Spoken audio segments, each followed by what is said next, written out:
Hi, I want to tell you a story of literacy.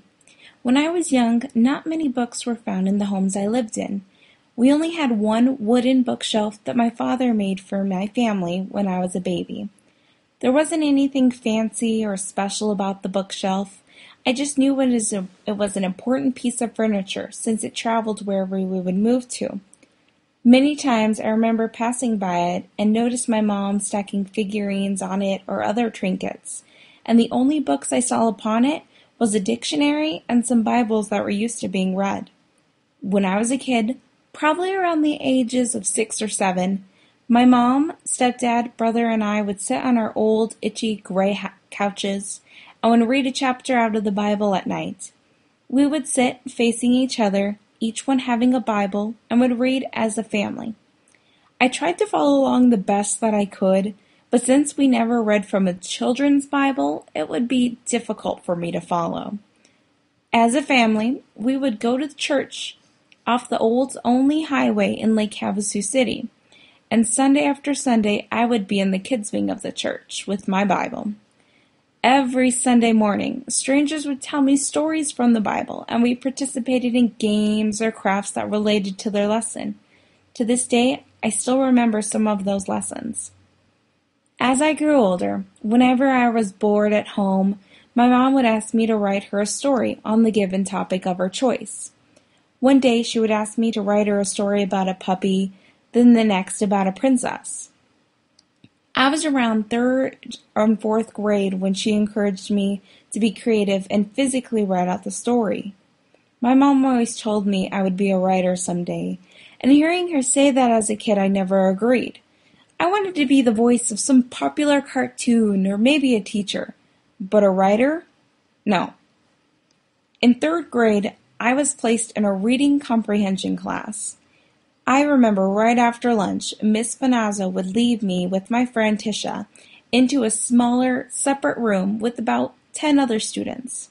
There were Garfield posters covering every wall with him eating a book or something strange. I remember feeling stupid because I had to be excluded from my classmates and was put in a dummy class for 1 hour each day. The teacher, Miss Whipke, would tell me that I was a good reader, but it was remembering what I read that was the issue. I don't remember the exercises we had to perform while in reading comprehension, but evidently after 2 years of the class, my comprehension improved.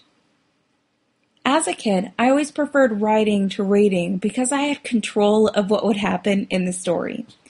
When I was given a diary, I didn't write much personal information in it. I mean, I was 8. Life wasn't too eventful back then. So what I would do was write stories about my friends and I, and the imaginary adventures we'd have. I can still remember sitting on the floor in my bedroom with a fluffy purple diary, writing about living in California with my friends and Rosie O'Donnell being my aunt and introducing us to famous people. I think the reason I chose Rosie O'Donnell out of all the other actresses was because she was amazing in Harriet the Spy and seemed so friendly. Anyway, my diary served more as a writing notebook, and to this day I still have that diary.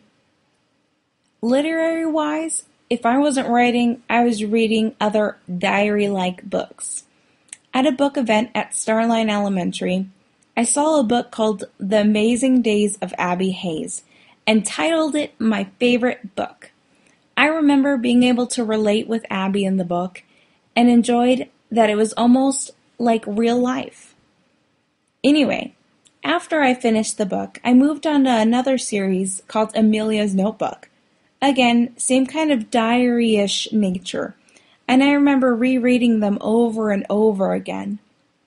Other than the personal memoir type books, I never picked up other books besides Harry Potter as a child.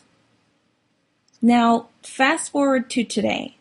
I still gravitate toward the creative nonfiction section of Barnes & Noble and have declared it my favorite literary genre.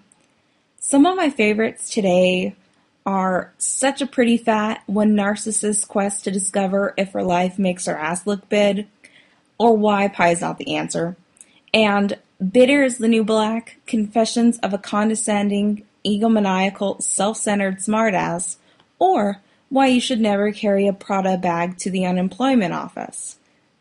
Just from the fun titles, I'm compelled to read more and more of her works. After reading a well-written, entertaining book like hers, Lancaster, I'm interested in writing one myself. Maybe my mom was right. Maybe I will become a writer when I grow up. Until then, I'll be posting more and more on the blog I created last year.